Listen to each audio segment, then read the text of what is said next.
Baik, langsung saja. Assalamualaikum warahmatullahi wabarakatuh.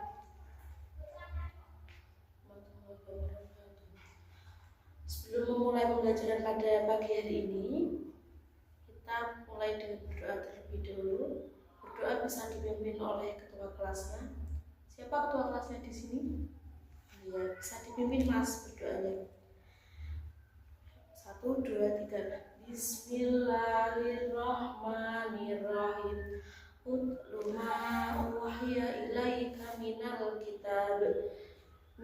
kitabi wa aqimis shalah. Inna sholata tanha 'anil fahsya'i wal munkar wa la dzikrullahi akbar. Wallahu ya'lamu ma tasna'un. Shadaqallahul adzim. Selanjutnya, sebelum masuk pada materi, saya lakukan presentasi terlebih dahulu ya. Yang pertama, Ahmad Faizal Hafidul hadir dari ini. Hadir. Ahmad Khairul Aziz hadir. Anidia Zafira Mumtaz, Anita Rahmawati, Berdan Aji Moto Dijojo, Deno Ajeng Wahyu Kusuma Putri, Dewi Ayudia Putri Wulandari, Dina Amelia, Dini Zafarena Putri, Dwi Wahyu Firmansyah. Sakit? Sudah berapa hari sakitnya? Eka Erwin Aprilia, Fadia Nisa Putri Azahra, Fauzia Naila Thohiro, Fidayatul Husnia, Rizka Nanda Setia Purnama. Hadir dah ini Rizka? Hadir. Ika Lailatul Khairiyah hadir. Khairul Nisa. Mbak Nisa ini semangat sekali ya hari ini. Muhammad Hikmah Azizi. Mai Nurul Cahyani hadir dari ini. Hadir. Muhammad Ali Sufyan. Raihan Abdullah Kalfazona. Hadir tidak Mas Raihan hadir ya. Salsa Fitriana Sari Priyono. Mbak Salsa hadir tidak? Hadir. Sinta Rahma Novilia hadir. Sri Wahyuni hadir. Syahrul Ramadhani Syifa. Mas Syahrul hadir tidak? Hadir. Wahda Naila Muna hadir tidak? Zika Izur Ramadan. Mas Zika hadir. Zahira Ahmad Irwanda tidak. Mbak Zahira ini absen terakhir ya.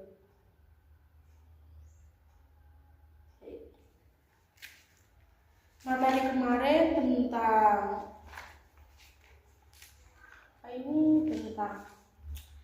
waris, dan sekarang langsung saja dilanjut pada materi yang selanjutnya, yaitu tentang wasiat.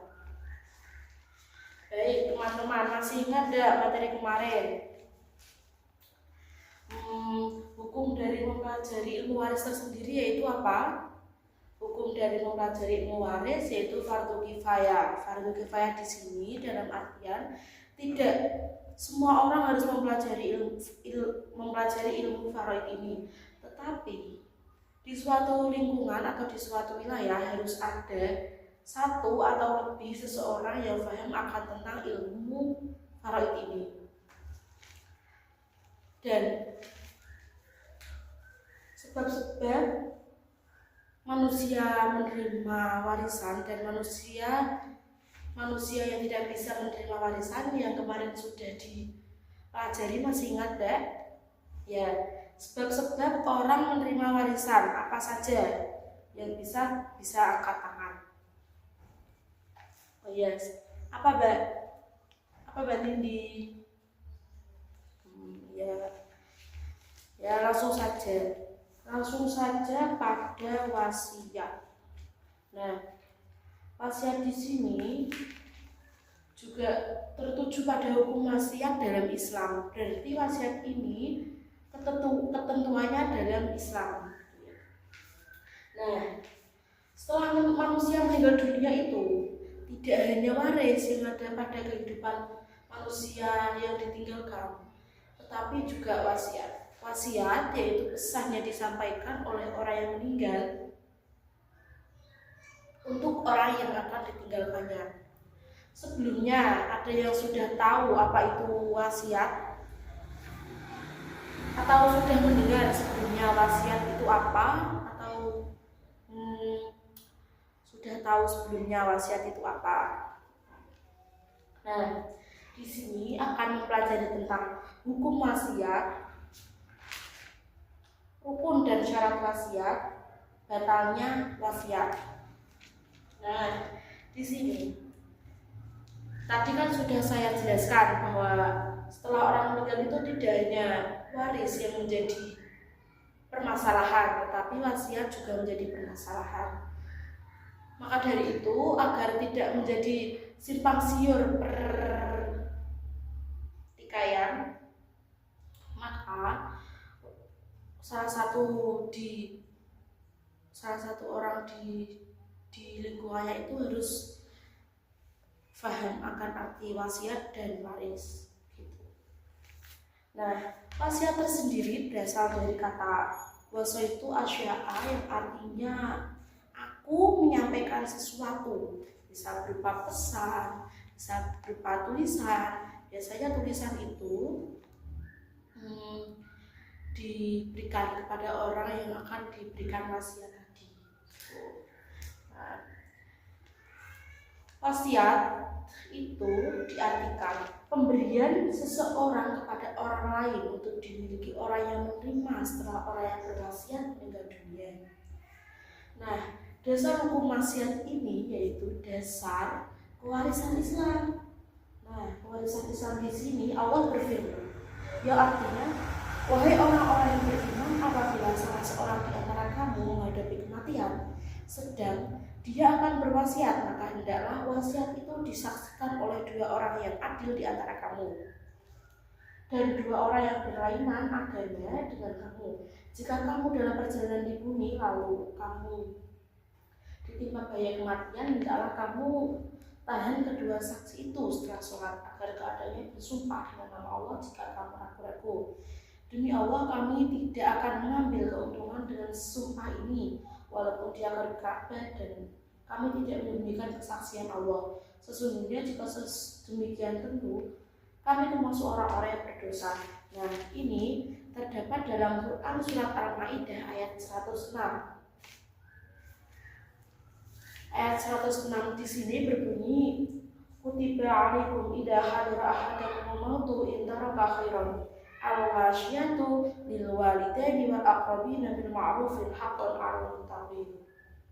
Nah, di sini artinya bahwa orang yang berwasiat tersebut harus disaksikan oleh dua orang di sini, dua orang dari orang yang sama agama, antara maksudnya di sini Islam dengan Islam, dan dua orang di sini yaitu Islam dengan Kristen. Berarti harus disaksikan oleh 4 orang, 2 Islam dan 2-nya Kristen, atau 2 dari agama lainnya. Selanjutnya yaitu hukum wasiat. Wasiat ini juga memiliki hukumnya di sini ada banyak, yaitu ada 4. Yang pertama yaitu hukum wasiat wajib. Hukum wasiat wajib di sini yaitu wasiatnya harus pemenuhan hak individu. Misalnya si orang yang meninggal tersebut memiliki hutang, zakat, fidyah dan lain sebagainya. Seperti halnya sebelum si wasiat tersebut meninggal, nah itu kan ada hutang. misal hutang dengan temannya atau hutang dengan siapa, bisa dilunasi terlebih dahulu. Maka hukum wasiat tersebut dimaksud dengan hukum wasiat dengan wajib. Selanjutnya yaitu hukum wasiat yang kedua, yaitu sunnah. Hukum wasiat sunnah yaitu diberikan kepada saudara yang memperoleh harta warisan. Wasiat hukumnya sunnah di sini dapat diperuntukkan bagi kebijakan kerabat, orang-orang dekat, orang-orang fakir, dan orang-orang soleh. Nah, hukum wasiat yang ketiga yaitu haram. Haram di sini wasiat diberikan pada sesuatu yang mengandung kemaksiatan, seperti warisan yang diniatkan untuk keluarganya tetapi digunakan dalam hal yang tidak baik, atau wasiat ini diberikan pada hal kemusyrikan. Misal, wasiat menjadi haram apabila wasiat perkara yang diharamkan untuk dilakukan merugikan ahli waris, dan ahli waris tersebut terasa rugi karena sudah diberikan wasiat dari orang yang mewasiati tersebut. Nah, hukum wasiat yang keempat atau hukum wasiat yang terakhir dalam pandangan Islam di sini yaitu makruh. Makruh di sini wasiat dikatakan makruh apabila orang yang berwasiat sedikit hartanya, maka orang yang sedikit hartanya sebaiknya diberikan kepada asabah yang kemarin sudah dijelaskan. Orang yang berwasiat sedikit hartanya, sedangkan ahli warisnya banyak yang membutuhkan harta tersebut. Nah, ahli waris misalkan hanya memiliki sapi 1, sedangkan orang yang diwarisi adalah sebanyak 10 orang. Nah, itu tersebut masuk pada hukum wasiat yang makruh.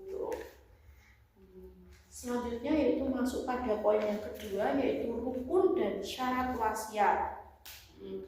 Rukun dan syarat wasiat. Orang yang pertama, rukun dan syarat wasiat itu ada 4. Yang pertama, 1 untuk orang yang berwasiat.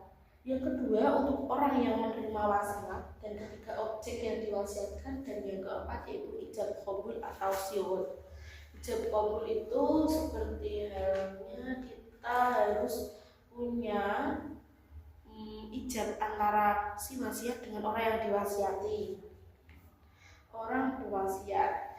Yang pertama, wasiat apabila disandarkan atau disertai syarat yang benar. Syarat yang benar dalam wasiat merupakan syarat yang mengandung maslahah bagi orang yang memberi, orang yang diberi, maupun bagi orang lain. Jadi harus menurut 3 orang. Bagi orang yang diberi, bagi orang yang memberi, dan bagi orang lain. Bagi siapa saja?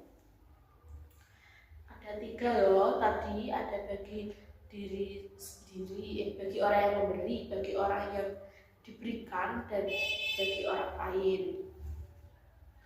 Orang yang berwasiat atau mewasiatkan di sini dalam Islam diartikan musi. Musi ini yaitu syarat-syaratnya sebagai berikut. Yang pertama, memiliki kesanggupan melepaskan hartanya. Dan yang kedua, mukallaf. Mukallaf ini artinya sudah balik dan berakal.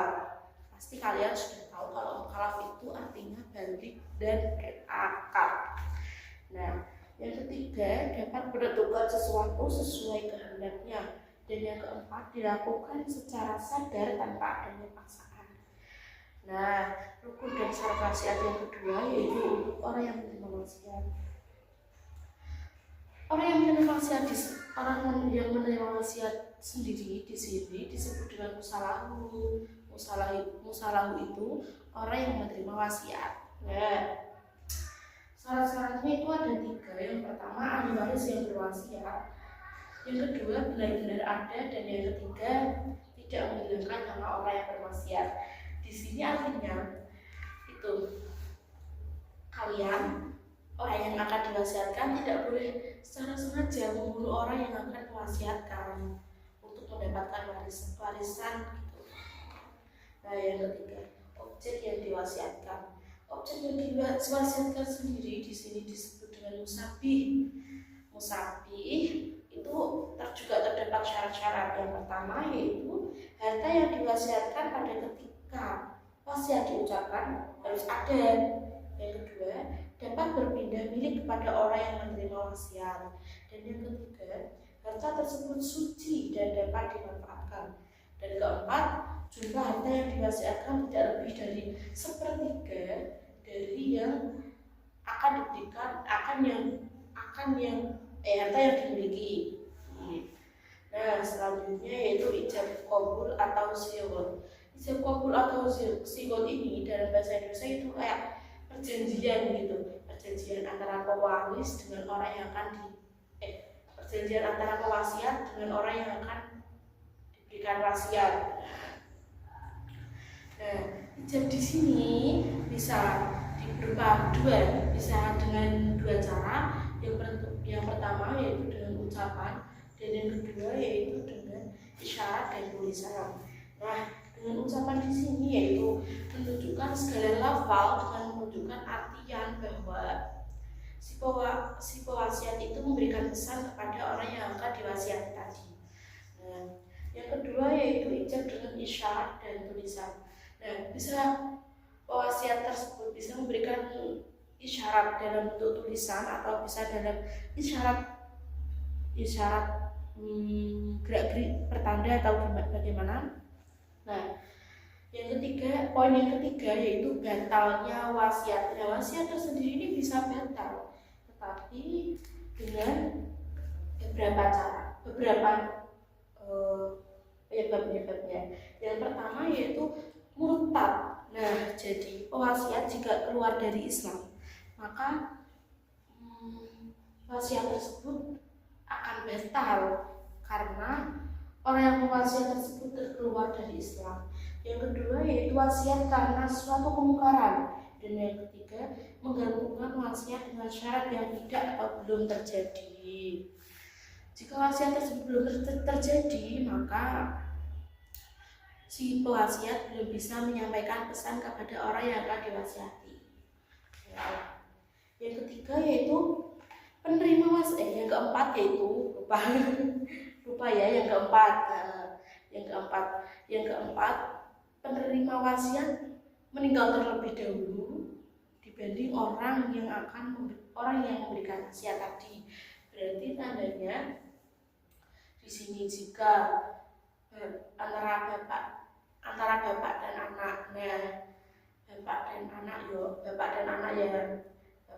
anak, bapak memberikan pesan kepada anak, tetapi di sisi lain anak tersebut meninggal terlebih dahulu, maka wasiat tersebut batal. Poin yang keempat yaitu tentang hikmah wasiat. Hikmah wasiat tersendiri yaitu peralihan harta melalui proses wasiat telah berlangsung lama. Wasiat hendaknya dilakukan secara adil. Adanya syariat tertentu. Syariatnya dari hikmah wasiat yaitu yang pertama, bertambahnya kebaikan orang yang berwasiat. Dan yang kedua, melegakan hati orang yang menerima wasiat. Dan yang ketiga, mewujudkan keadilan dalam bermasyarakat. Dan yang keempat, menghindari terjadinya persengketaan dalam keluarga. Nah, sebelumnya ini ada hikmah yang lebih besar dari orang berwasiat, yaitu lebih mendekatkan diri kita kepada Allah Subhanahu wa Ta'ala. Baik, sudah selesai materi wasiat dari ini. Saya akan melakukan pengecekan terlebih dahulu. Sebelumnya, apakah tadi mendengarkan penjelasan dari saya atau tidak? Wasiat tadi berasal dari kata apa, Mbak? Mbak ini yang di depan ini, Mbak siapa? Mbak Zahira yo. Mbak Zahira. Wasiat tersendiri apa, Mbak? Berasal dari apa wasiat? Wasiat berasal dari kata apa? Wasiat itu berasal dari kata wasyaitu asya'a. Baik, materi pada pagi hari ini sudah selesai. Sebelum mengakhiri pembelajaran pada pagi pagi hari ini, mari kita berdoa kafaratul majlis, bisa dipimpin oleh ketua kelasnya.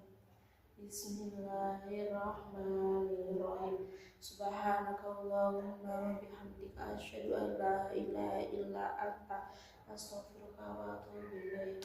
Subhanaka rabbika rabbil izzati amma yasifun.